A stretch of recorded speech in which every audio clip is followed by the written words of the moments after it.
So check this out. This is Chris Bumstead, the 6-time Mr. Olympia champion, the king of classic, and one of the most genetically gifted bodybuilders of our time. Even before steroids, he had a physique that 99% of people could only dream of. In this video, we're going to explore his natural limits and his incredible body transformation before ever touching steroids.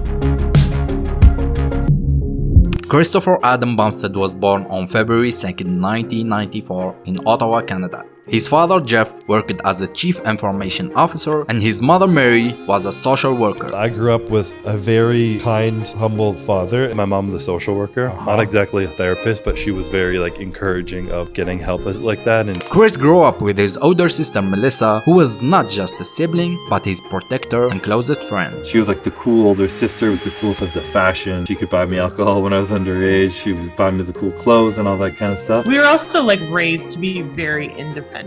I think the way that my parents instilled that in us is by trusting us a lot. Our parents give us the benefit of the doubt and trust us a lot. I do have some memories of when I was really young, giving talks and speeches and stuff, or something in class where I had to get up in front of people and getting made fun of for my list, and just feeling really small and embarrassed and just oh, I don't want to ever talk in front of people again. Oh man, I kind of felt shitty about myself. I felt embarrassed and yeah, you're right, I am fucking stupid. I do sound stupid when I talk. I should just shut up and sit over here and be quiet. From a young age, Chris tried many sports like football, basketball, track and field, and hockey. I used to be very athletic when I was young. It's really what got me into bodybuilding. I just love sports. I played 6 of them when I was younger. Add to that his father's great genetics, especially those strong, big legs that would later set him apart in bodybuilding. And it's clear where his natural advantage came from. My dad was a little more athletic. He did gymnastics, and he still had big legs back in high school, even from running so much. But he was a pretty big boy too. And no matter what my family was going through, Dad was just there. He taught me what a real man was. The only person I ever really wanted to be more like in my life, and I still do. My mom wasn't as much into sports, but she was always super fit at a young age and whatnot. So I'm sure genetics come from both sides.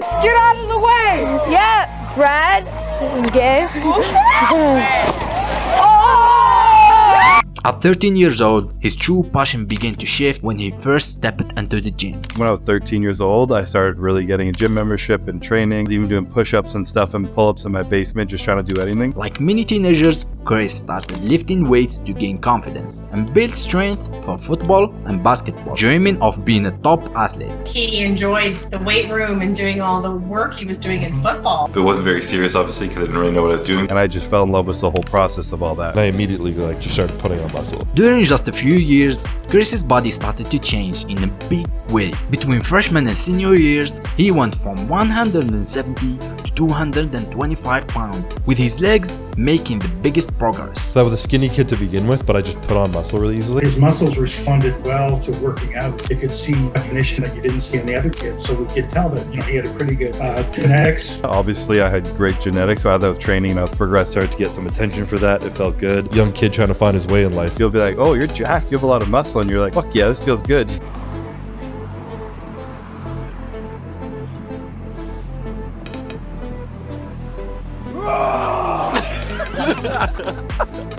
Unlike most guys who skip leg day, Chris never missed it. And it showed. He was incredibly strong, lifting weights even bigger guys couldn't handle. His body responded so well to working out that it didn't take long for people at school, especially the girls, to start noticing and admiring his growing physique. And that's when I started to get a little attention from the ladies. That first picture of me with that headband and that green shirt. Yeah, that's the one. I was in high school, full natural, been training for a few years. Didn't give a fuck about bodybuilding. Didn't know what bodybuilding was. I didn't have magazines. There was no bodybuilders I looked up to. I really didn't start to understand any bodybuilders or who they were until I started competing myself. Oh, you're hitting your fingers, man. You're hitting your fingers!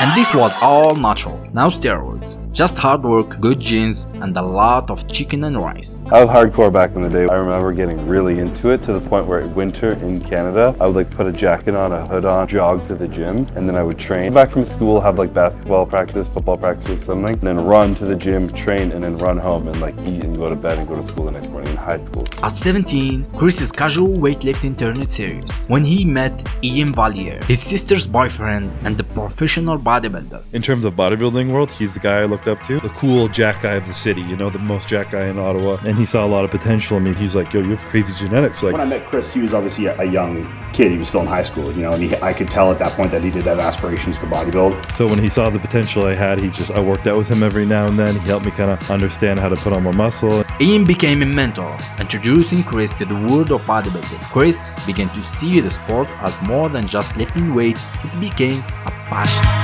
Even back then, Chris had something special: broad shoulders, a narrow waist, and the perfect proportions. But genetics weren't enough. Chris worked harder than anyone, learning about nutrition, perfecting his form, and trying new training methods to push his natural limits. Photos from that time show a lean, balanced physique.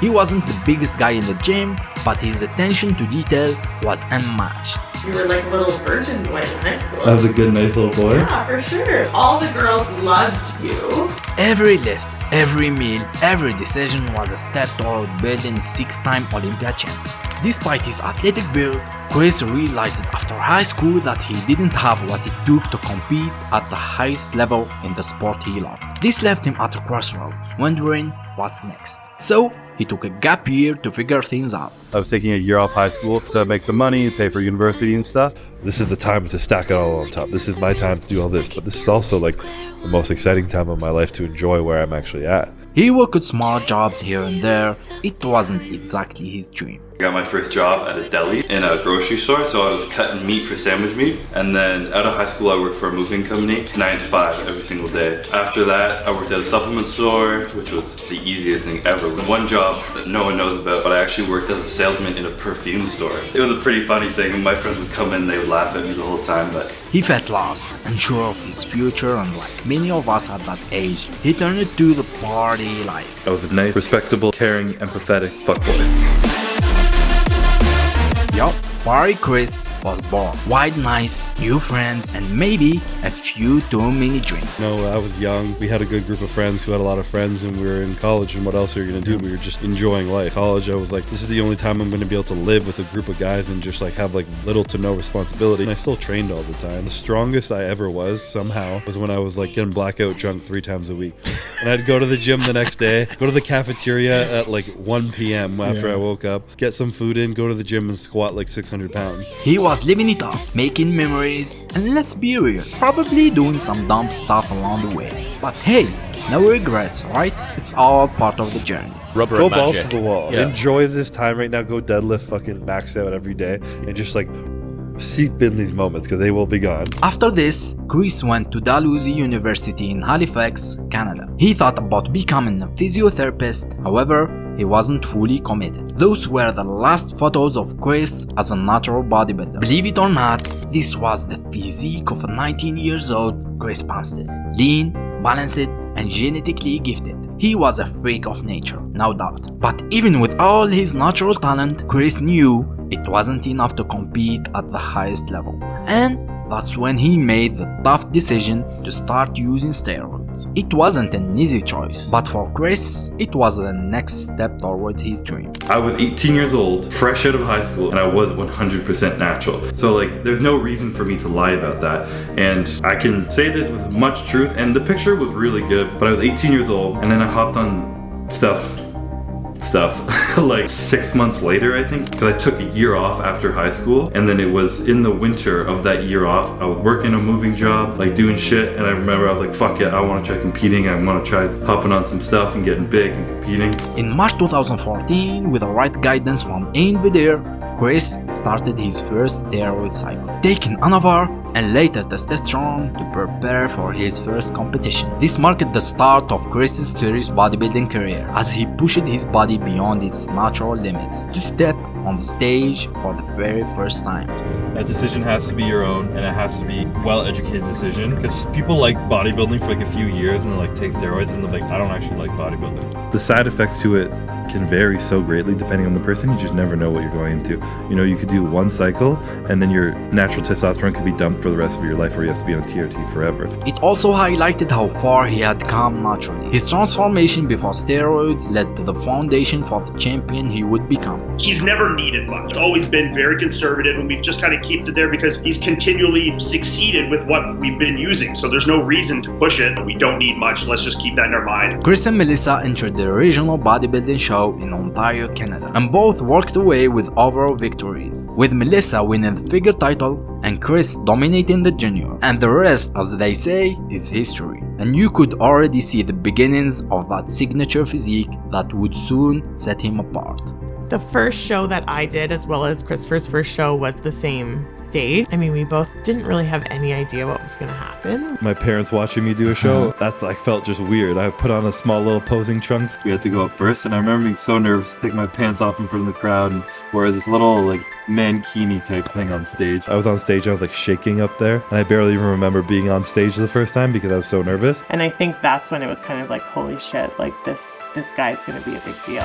Chris Bumstead is a legend, with or without steroids. If he stayed natural, he'd still be a beast, just a slightly smaller one. And remember folks, it does make a huge difference if you liked this video, because when you actually hit the like button, the video genuinely does do so much better. You can see it with the last video. If you haven't watched it, go watch it, I really appreciate it. Other than that, thanks for watching, we'll catch you up in the next video. Peace.